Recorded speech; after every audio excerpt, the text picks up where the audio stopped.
And we are back here on Let's Get To, and we are having a bucket list moment. But I just can't remember where we are. Say my name. Albuquerque. You're damn right.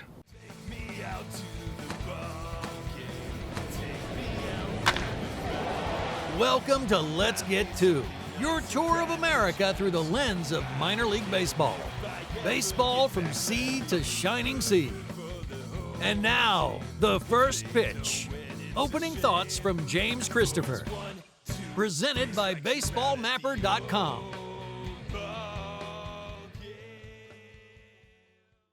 And welcome to the first pitch. I'm James Christopher, and we're going to be back out to the Albuquerque Isotopes in just a second. Except that we won't, because we're not going back to the Isotopes. We're going to be going to the Mariachis, the Copa de la Diversión brand of the Albuquerque Isotopes. Now, we used to do a segment on the show called Things About Baseball My Dad Hates.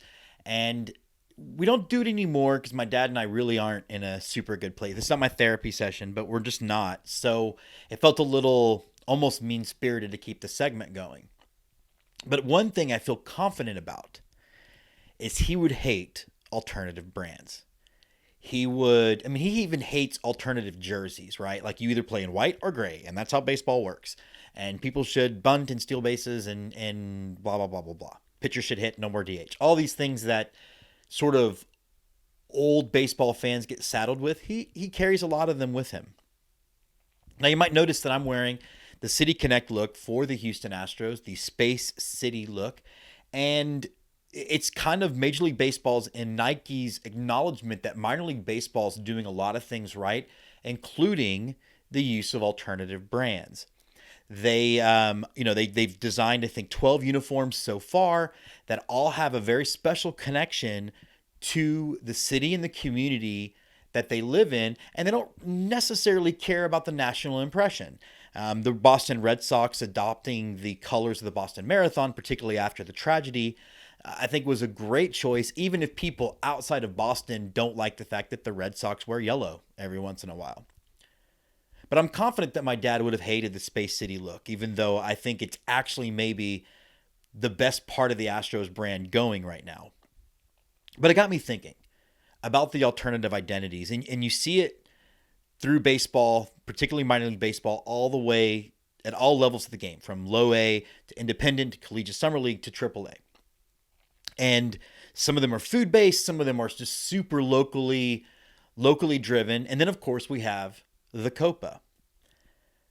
Now, we talked last week about going to theme nights you don't like and how to navigate that. And that was a very tongue-in-cheek attempt at some humor at the people that just get really grumpy. But I did notice, and I've noticed this every single time I've been to a game and there's been an alternative brand, that people are sometimes confused.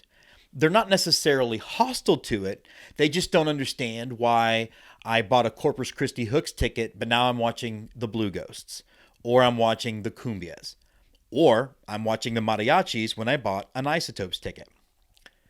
It's important to understand what Copa is and why it exists. Copa is essentially a redesign. There's about 90 teams that are participating this year. 90 out of 120, that's a lot. And what they do is they redesign their team and the whole ball game experience to reflect the Hispanic culture in the area in which they live. And I think teams from Texas, New Mexico, and teams from California do it the best, and it probably makes sense, right? There's a large Hispanic population in all of those states. And in the case of Texas and New Mexico, it's very interwoven into the identity of the state itself. Being in Albuquerque reminded me of being in San Antonio, and I love how blended it felt. So you go out to one of these games, and you're going to see not just different uniforms, different names, but also you'll see mariachi music. You might have dancers. There's going to be things that are going to highlight the Hispanic culture in the community in which you live. Why is that important? Well, there's a selfish reason. And I think the selfish reason is, and it's something we've discussed before, is that baseball needs to find ways to get people in the gate to realize that they like this sport.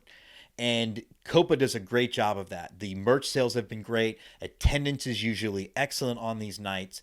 And I think it's nice to acknowledge the fact that in America, we have, by design, a very diverse culture. And I think celebrating that through the lens of baseball is just an amazing way for us all to learn a little bit about each other. I mean, teams do an Irish night. I don't know that anyone does a Polish night. We could do like a Polish night with like free kielbasa to the first 5,000 fans. And I think the other reason that Copa exists is to acknowledge the fact that right now, a large percentage of baseball players are coming from impoverished Latin American countries. I think we have to reflect in the stands the way the game looks on the field. I've said before in the show that baseball is, I think, America at its best because it is so blended and there is so much diversity. There's not the African American diversity we need, which we could talk about at a different time.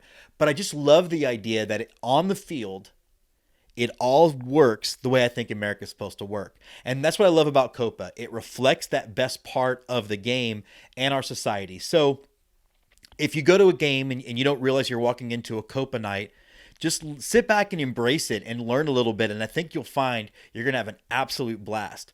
So now back to Jim and Jessica in Albuquerque.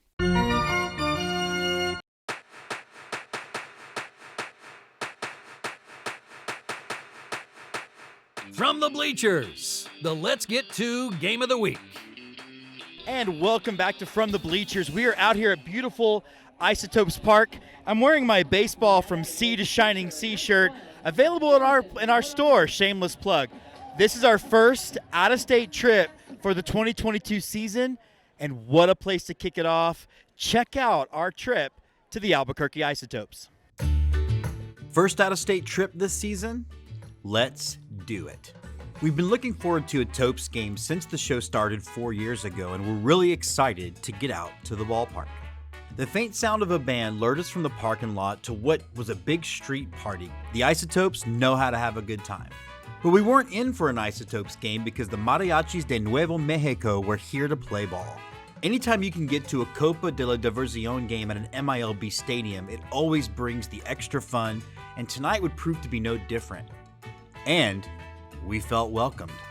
And there were mariachis everywhere. And the only thing better than opening weekend bunting is opening weekend mariachi bunting. Yeah, I love the fact that they hung regular style bunting with the mariachis logo in the center. It's hard to pencil in a better night. Strong, cool breeze, almost a cloudless sky. It's the kind of night I'll miss as the heat and humidity moves in back home. When we saw the field, I thought of show producer Scott McIntyre as I surveyed the dimensions of the park. He would love them. First of all, it's just a beautiful surface. It's simply pristine. The batter's eye is made up of pine trees that help extend the feeling of green space beyond just the playing surface. And even the trees get a good view of the action. Anytime I'm at a ballpark, I still get chills when I see the number 42 and what Jackie Robinson meant not just to baseball, but to the country. But wait, what's that? In the outfield, is that a hill? Why, yes it is. I haven't seen a hill in a ball field since Tal's Hill was removed, and this did my heart good. The hill really drives the dimensions of the ballpark, creating two alleys that are 428 feet from home. It's made up of lush grass that I hope was soft enough to cushion the landing of a Tacoma outfielder who tried to make a play up there. Lance Berkman, he was not. Another big thing I noticed in the ballpark was the dugout. It pinches into the seats, giving folks in the first 3 rows a great look into the goings-on of a minor league baseball team. The statue of kids playing ball on the concourse reminds you of just how innocent and how important this game can be to kids of all ages. But let's talk seating because it's another area where Isotopes Park excels. First, the Pepsi deck.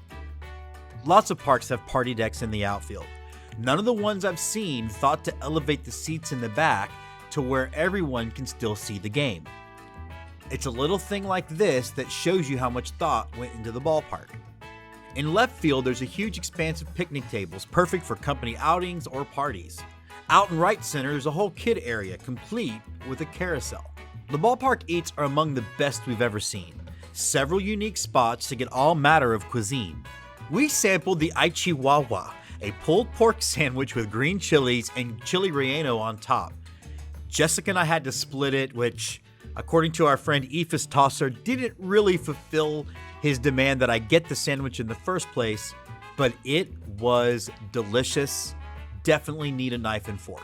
But this is a Copa night, and that means the Hispanic influence on Albuquerque shines through with mariachis, sugar skull painting, and lots and lots and lots of dancing. And as a Texan who shares a similar cultural diversity in our state, I am here for all Copa nights. And speaking of the culture of minor league baseball, the Topes have a great mascot in Orbit. Nope, not that Orbit, but this Orbit is equally awesome.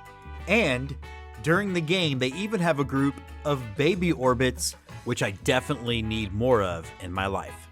And what's more minor league baseball than games? And no, I don't mean just the baseball game. I'm talking about grown men on tricycles racing around the infield. Yes, you never know who you're going to run into at a Mariachi's game, including sitcom star Homer Simpson. Kudos to the Isotopes for making that connection to the Springfield Isotopes, Homer Simpson's favorite team, complete with a three-eyed fish for a mascot. As the sun sets on a heck of a baseball day, we were treated to some amazing baseball skies. What is it about a sunset at a ballpark that makes me extra romantic when it comes to baseball? The high desert blue skies gives way to pinks and indigos that is simply breathtaking. But as the sun sets, so does our time in Albuquerque. And we bid a bittersweet goodbye to New Mexico. Thanks, mariachis. It's been a blast.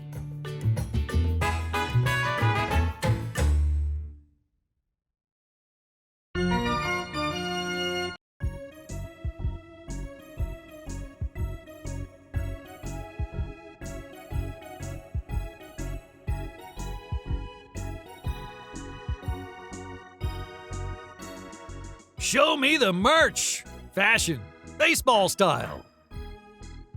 Presented by the Baseball by Design podcast. And welcome back to Show Me the Merch. We're having a great time at the Isotopes game. The ball is flying, and yet somehow the game is also still moving.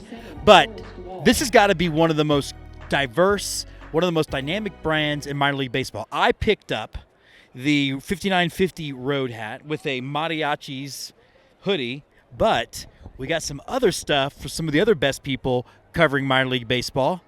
Wait one.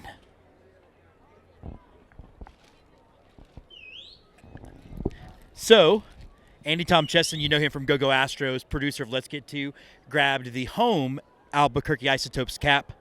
And Ed from the Dad Hat Chronicles, of course, he grabbed the Dad Hat because it's in the name of his show. So again, a lot of great brands, but let's take a look at what else you can get at the Pro Shop. The team store was packed from beginning to end with fans trying to get their hands on some incredible Topes merchandise. This is, top to bottom, one of the best brands in all of baseball. You can get their classic look in a jersey and a 5950. You can get this pretty awesome black jersey with the Road 5950. The Mariachi's cap and jersey. The Mariachis is one of the best designed Copa identities in all of minor league baseball. And for as much as I hate it when minor league teams use the names of their parent club, this homage to the Rockies is pretty dang slick. You can grab their tribute to the green chili, an item so prevalent in their cuisine, not to mention a myriad of t-shirts and hats and other wearables in all shapes, sizes, and styles. And they even carry the recently elusive piece of baseball memorabilia, the pennant. Seriously, why don't more teams do pennants? Check out their online store, or better yet, visit them in person and get your hands on some of this great merchandise.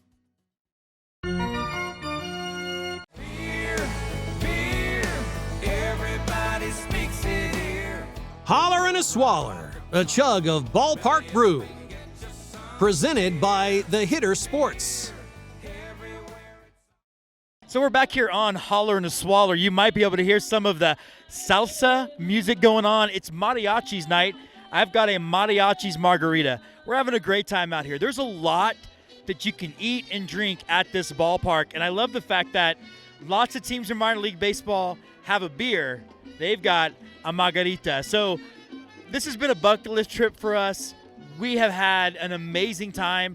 We have a little bit more to go, but thank you again to the Isotopes for hosting us. I want to raise this to all those people out there that love our show and that love minor league baseball, but especially the Hitter Sports, who sponsors this segment.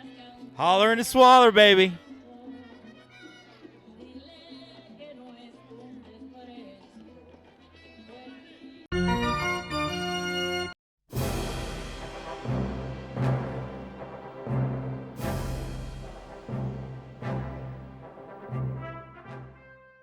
Raiders of the Lost Diamond, digging into baseball's past. Presented by Finn Lake Media Design. So we are out at Isotopes Park at Rio Grande Credit Union Field, home of your Albuquerque Isotopes. But behind me, this concrete baseball used to be at the site of the home of the Albuquerque Dukes, the subject of this Raiders of the Lost Diamond. Albuquerque, New Mexico is a city with a long history as a minor league town. The ABQ has played host to the Isotopes since 2003, but one other name is synonymous with baseball in New Mexico: the Dukes. The first team to be called the Albuquerque Dukes took the field in 1915 as part of the Class D Rio Grande Association, finishing 32-25, which was good for third place out of 6 teams.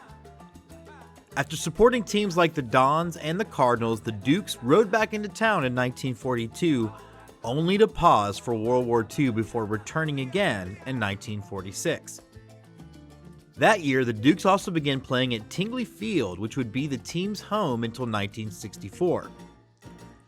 You might remember the shot of me at the beginning of this segment next to the concrete baseball that used to reside at Tingley Field.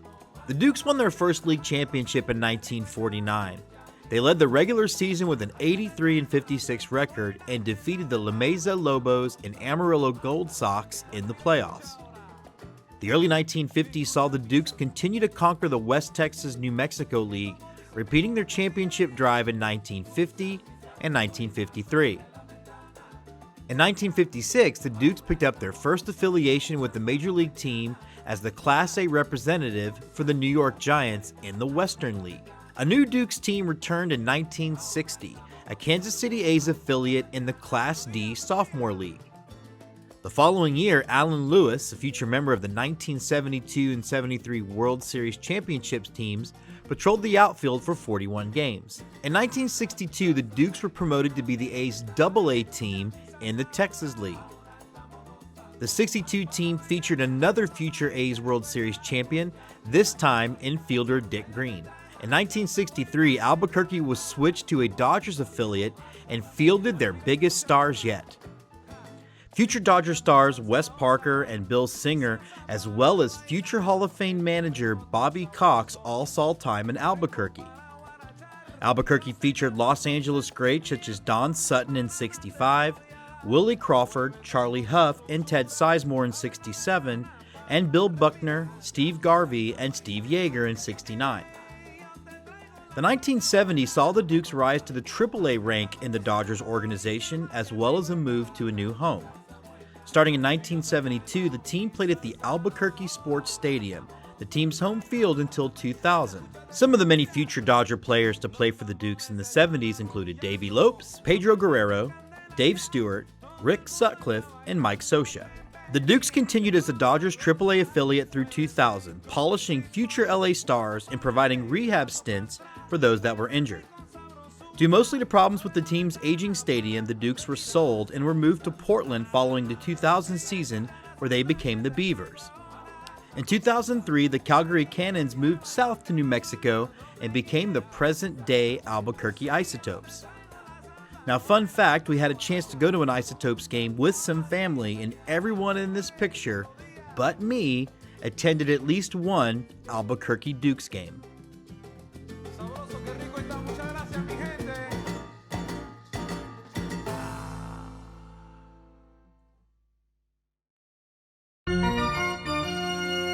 St. Louis team, we have who's on first, what's on second, I don't know's on third. That's what I want to find out. I want you to tell me the names of the fellas on the St. Louis team. I'm telling you, who's on first, what's on second, I don't know's on third. You know the fellas' names? Yes.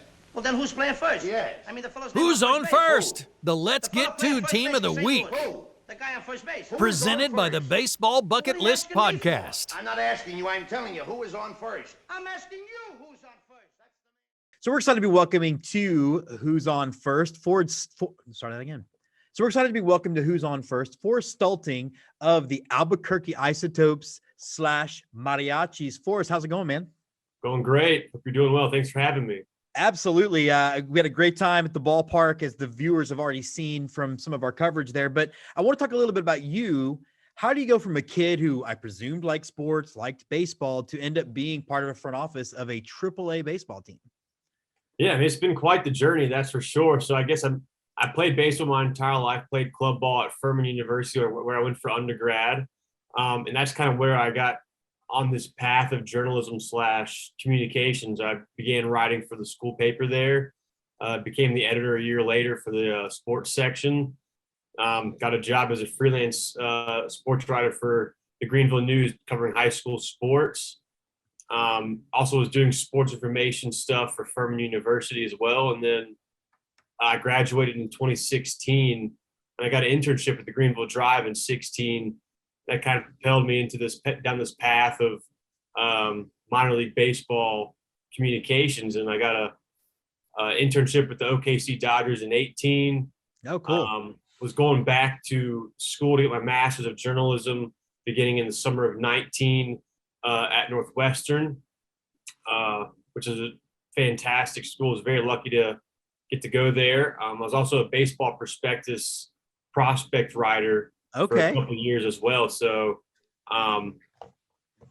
it's been a lot of fun, a lot of different stops along the way. I was Greenville Drive's director of communications last year, and then my bosses in OKC recommended me for this job that was open here in Albuquerque. So I've bounced around. I've also done data stringing for MiLB out in spring training. I worked in the Arizona Fall League in 2018, in which I have to recommend huge because it is probably my favorite league outside of Major League Baseball. The Arizona Fall League is one of a kind.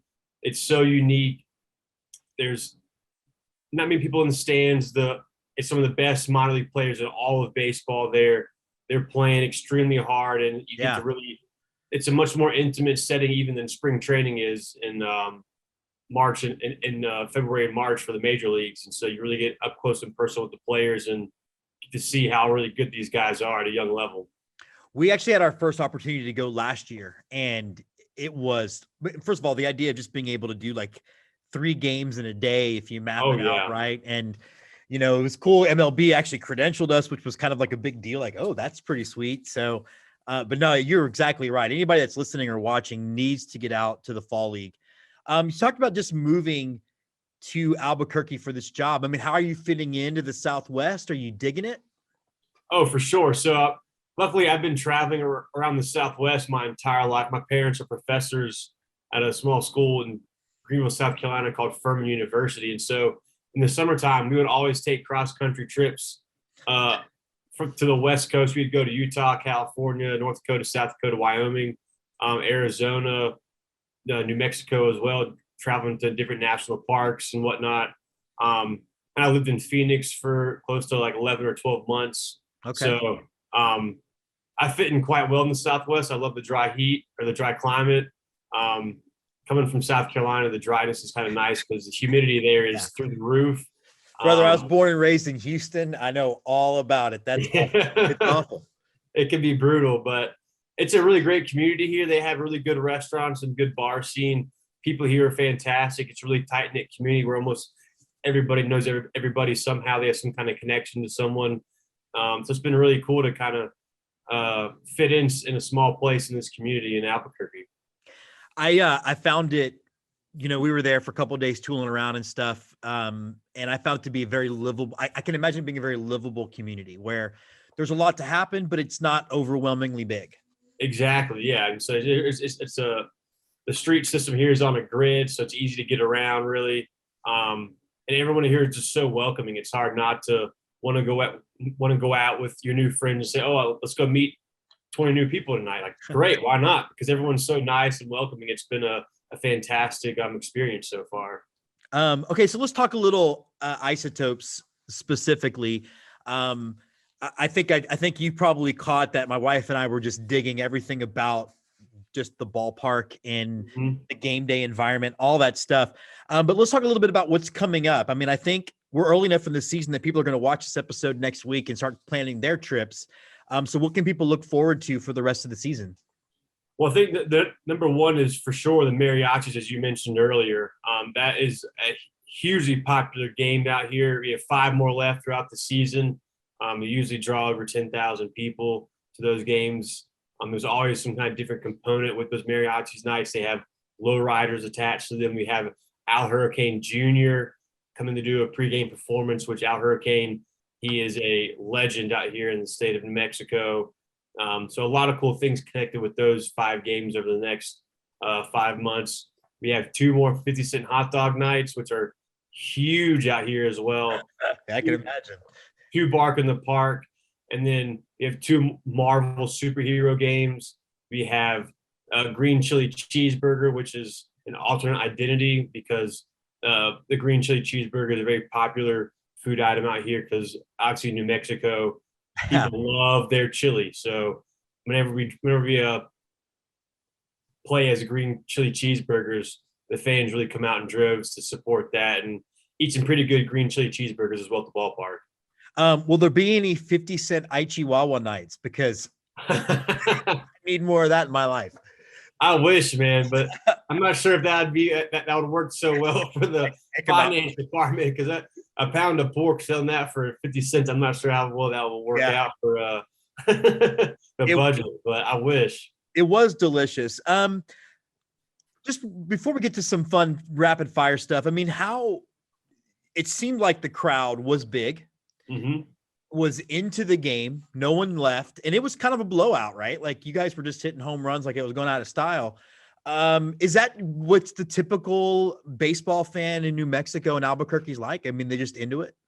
I would say so from what I've seen at least. I mean, these are very diehard fans.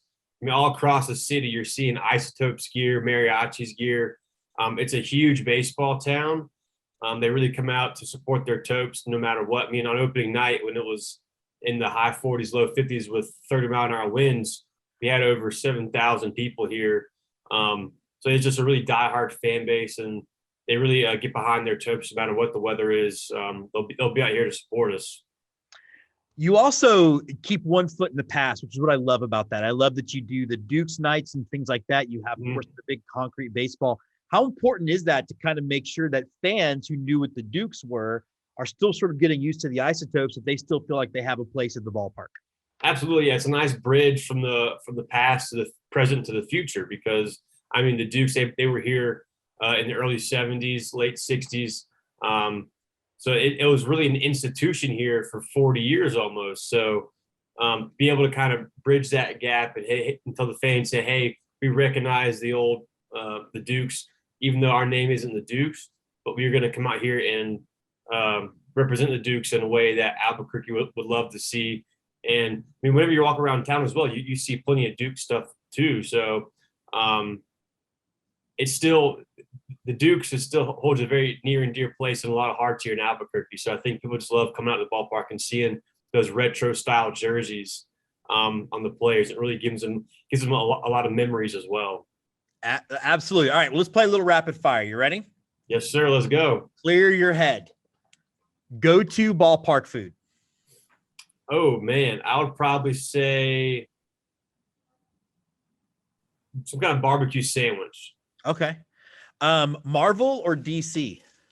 Ooh, honestly, neither. I'm not a comic book guy. Really? Okay. Yeah. I've never watched this really as a kid at all. Not a huge Spider-Man or Superman guy at all. So I would say, honestly, neither. All right. What is the strangest thing you've ever seen at a ballpark? Oh, wow. That's a tough question. Strangest thing I've seen at a ballpark. I would probably say seeing a no-hitter last year in Greenville. That was extremely weird and cool because it was 4 pitchers. It was the starting pitcher was like his 3rd or 4th game at high A, so he hadn't been there very long. And that was one of the coolest memories I've had on a diamond was seeing that no-hitter in person last year. And usually up in the press box, there's a no cheering, but after that no-hitter was complete, there's a few cheers coming from the press box.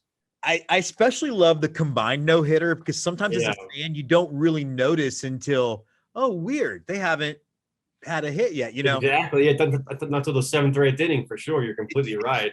Definitely sneaks up on you. What's the first time baseball broke your heart? Man, probably in 2004 when the Red Sox beat the Yankees in the ALCS. That was really the first. I'm a huge Yankees fan, okay. So I still remember that night extremely well, seeing Johnny Damon hit a grand slam, put him up, I think it was 7 or 8 runs at Yankee Stadium. I was devastated as a kid. It really tore me up because it was coming off the World Series loss in 2003. And as a kid, I was used to the Yankees winning every single year. Yeah, I mean, yeah, exactly.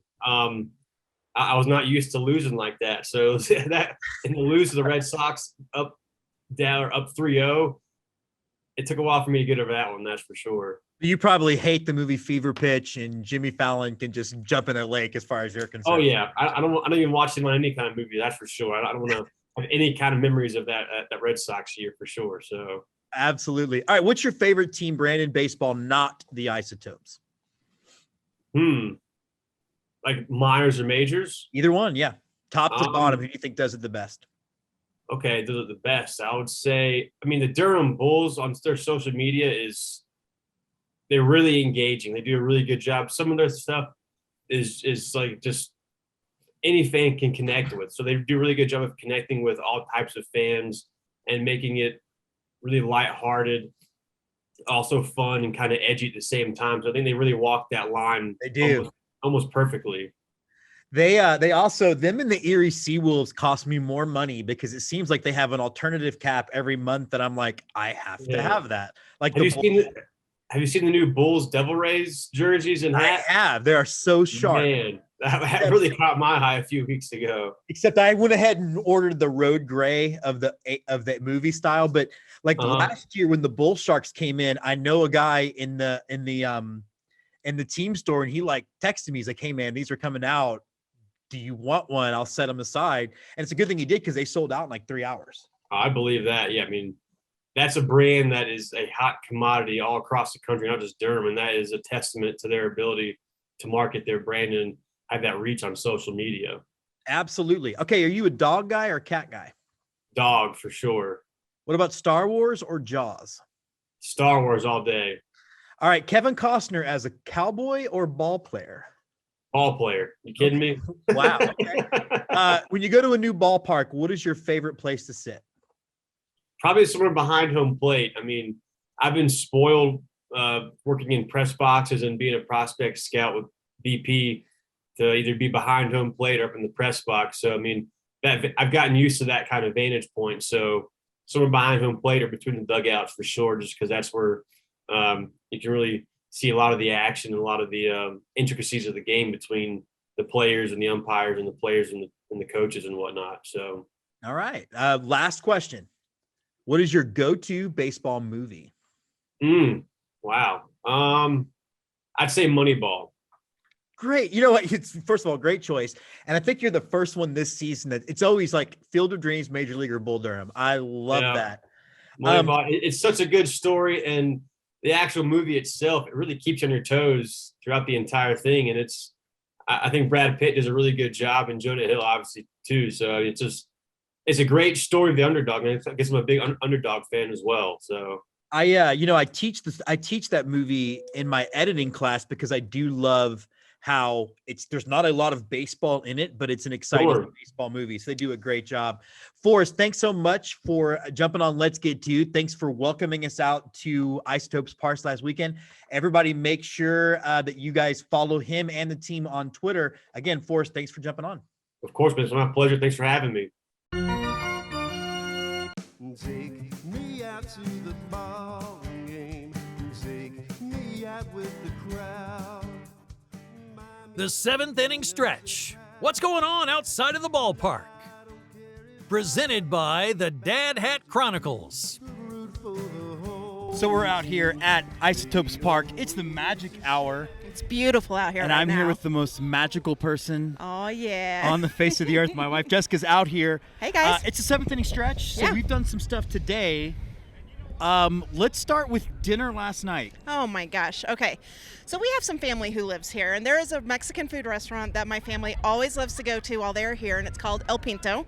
El Pinto, yeah. And we And had... look, I was skeptical. You were skeptical. Because I'm a Tex-Mex guy. Right, and it's definitely New Mexican food. Right, but it's So- better than California Mexican food. Oh, by far, obviously. So we had some amazing margaritas, probably the best margarita I've had in a very long time, and I'm from Austin, Texas, so Yeah. that's kind of sacrilege for I'm me to say. hyperbolic about it, but I think it was the best sort of lime margarita Yeah. that maybe I've ever had. It was delicious. We're getting waved at Hey. from some of our fans out there. And then on top of it, we both were able to enjoy what they call Christmas sauce here in Albuquerque, which is both red and green sauce. Red and green. Delicious. And then this morning, we went to Central Grill, I think Central is what Grill it's is called. Yeah, Central Grill. called. Central Grill. We'll fix this in post. We actually Yeah. won't. That's a lot of work. Yeah. And then this afternoon, we went and did some fun stuff. So, Yeah, so we got to check out the aquarium and the botanical gardens. which was kind of cool because the aquarium was different than other, like it sort of focused on rivers more, which I thought was kind of neat. That was really super cool. But I love the fact that it was affordable and it also got you into the botanical gardens. Yeah, so you got all in one ticket price on that, which was super neat. And the botanical gardens were beautiful. It was just an amazingly beautiful day. The sun was shining, but it Yeah. wasn't super hot. Yeah. The wind was blowing, so we got some cool air going on us, and lots of beautiful flowers and trees and all that great stuff. Yeah, I remember thinking how nice it smelled. It was very fragrant out there. Yeah, they had a lot of wisteria out there, which always smells like grape Kool-Aid. And it's weird because I thought you said listeria. No, And wisteria. it's not listeria. No. And then we also walked around Old Town. Oh, Old Town was wonderful also. We got to see the oldest building in Albuquerque, which is an old church that was down there. Yeah, 1705, I think. And down in the plaza, they had a community band was playing beautiful, Latina music. It was awesome. It was awesome. And of course, we visited the Breaking Bad store. That was cool too. Yeah, you have to do that. Now, to find out what else you can do in Albuquerque when you make your baseball trip, let's jump into our interview with the Albuquerque CVB. Yes. So we're excited to be welcomed by Brenna Moore from the Albuquerque CVB. Brenna, first of all, thanks so much for jumping on Let's Get To. Thank you so much for having me. So we did just get back from Albuquerque, had a great time. Definitely loved El Pinto. Is that what it was? Yeah, that's one of our really popular restaurants. El Pinto, yep. Super delicious. But I wanted to talk about just some of the big things that people can experience when they're visiting Albuquerque. I know balloons are usually on the horizon, pun intended. Yes, exactly. Albuquerque is known as the hot air ballooning capital of the world. We have more than 310 days of sunshine each year. So just really a great spot to go ballooning due to our weather. And we have a really unique weather pattern known as the Albuquerque box. And that just means when the box is in effect, these winds move in a certain way that lets balloons take off and land pretty much in the same spot. So you'll see balloons in the skies nearly every morning. And then we are home to the Albuquerque International Balloon Fiesta, which is celebrating its 50th anniversary this year in 2022. And at that event, you see over 600 balloons in the air at once. So that's truly a bucket list experience. But definitely ballooning is a great activity to try in Albuquerque, especially just with that claim of being the ballooning capital of the world. So have you ridden in a hot air balloon? I have, yes. It's really interesting because I think a lot of people are a little nervous about it because of the whole height aspect. Yeah. But actually, since you're moving with the winds, it's very calming and pretty serene. And it's just a really great way to see, the entire city from up above. So very, very awesome experience. I did think we fell in love with the town when we were there. We hung out in Old Town a bit. We went to the aquarium. We did a lot of stuff. And I just really felt like it felt like a very livable city. What are some of the things that just make it so special? Yeah. So we're a very culturally rich destination. We have a lot of cultural influences that can be seen in everything from our art and architecture to our cuisine. A lot of Native American influences, Hispanic, Latino, Spanish. We are also the flamenco capital of North America. So there's a huge flamenco community here. And we are home to the Indian Pueblo Cultural Center, which is owned and operated by our 19 Native American Pueblos here in New Mexico. So there's just a lot of rich cultural things that you can experience here. And sort of like, this is where you can only experience those types of things. And I think right now, with a lot of people kind of looking domestically on where to travel, it's a really great destination to consider because it has like sort of an international feel, but it's, right in lots of people's backyards. And I just think, a lot of people think since we're a high desert and we have a really unique geographical setting, which you probably experienced when you're here, we're lying to the east with our Sandia Mountains, which are over 10,000 feet in elevation, and then ancient volcanoes to the west. And then we have the Rio Grande running right through the heart of the city. So it's just a really accessible destination. And if you're into outdoor adventure, you can literally do any type of adventure or sport here, from mountain biking and hiking to stand-up paddleboarding and rock climbing. So it really runs the gamut on what you're able to do in the city. And then I just love how you can literally be up in the mountains in 30 minutes from downtown Albuquerque, up at over 10,000 feet. And that's just because it's so close to us. And then we've got the Sandia Peak Aerial Tramway right there. And that's the longest tramway in North America. And that takes you, just right up to the Sandia Mountains in about 15 minutes. So that's something that I love about this city. And I think that that's something that a lot of people don't realize, just how much you're able to do and how accessible everything is. One of the things before we talk food, and I mean this in the best compliment possible, and it really showed at the Albuquerque game that we ended up, because there was the mariachis, not the isotopes, but I love how blended the cultural influences are. It feels a lot like San Antonio to me, where you really do see every kind of community living there, having their impact and having their influence on the town. How important is that when it comes to creating just a unique identity? Oh, I think it's so important. And we're really trying to embrace that. I think New Mexico and Albuquerque does a really good job of really embracing our culture and our history. But I think you hit the nail on the head with just how you can just see those influences everywhere. And I think even now that they're trying to be even more elevated, because that's really what makes us Albuquerque, and that's what makes New Mexico so special, is because of those, that nod to all of our cultures that have influenced us and shaped us into the destination we are today. One of the things that I think manifests itself in is the food scene and the bar scene. But how important is it that when people go to Albuquerque, they don't visit an Applebee's, they visit El Pinto or some of the other spaces that Jessica and I visited when we were there this weekend? I think it's extremely important, especially if you're trying, especially if you're trying to get a feel for, the uniqueness of the city. And you mentioned our cuisine, and I think we have traditional New Mexican cuisine here.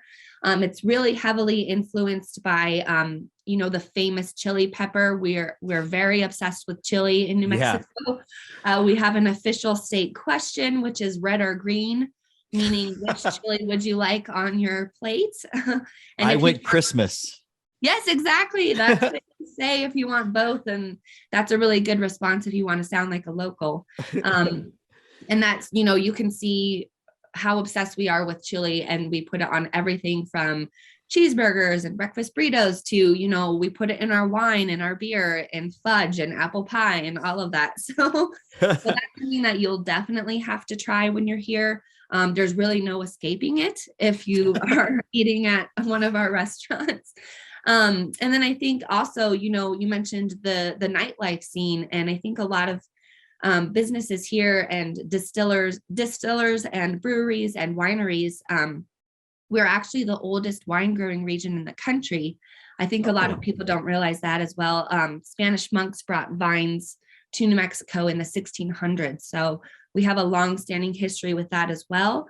And then I think there's just a lot of intention being put behind ingredients right now and elevating the supremely local ingredients that you can only find here in New Mexico, and infusing, cocktails and beer and wine with those types of ingredients, again, as a nod to, where we live and who has lived here before us. Well, again, I think all of it worked. My wife and I, when we travel to these cities, we often think to ourselves, could we live here? And I think, again, it feels like a place we would definitely feel at home. Brenna, thanks so much for jumping on Let's Get To and talking a little Albuquerque. Thank you so much for having me. This has been such a pleasure. And now on to close it out, the right-hander from Houston, Texas, James Christopher.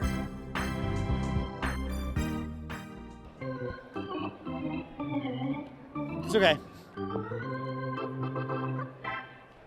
So that does. It's time to join Dylan for something exciting.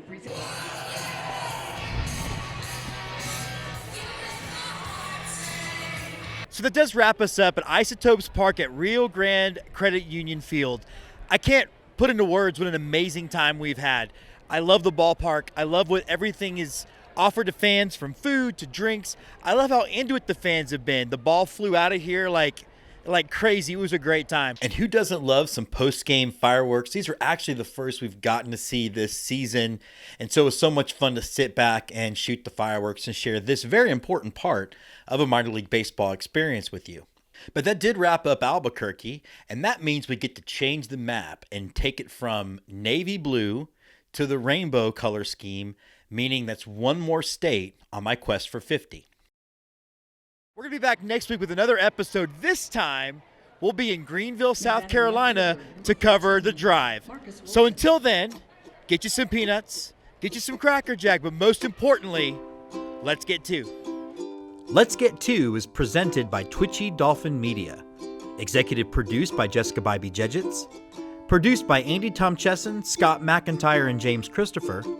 Associate producers Andrew Nelson, Timothy Jedgetts, and Jess Canaster. Music by Andy Bertelson, Grace Usselman, and On Holiday. All content created by Let's Get To is the sole property of Twitchy Dolphin Media. All content created by teams covered in the episode are the sole property of the trademark holders. Let's Get To is a proud member of Curved Brim Media.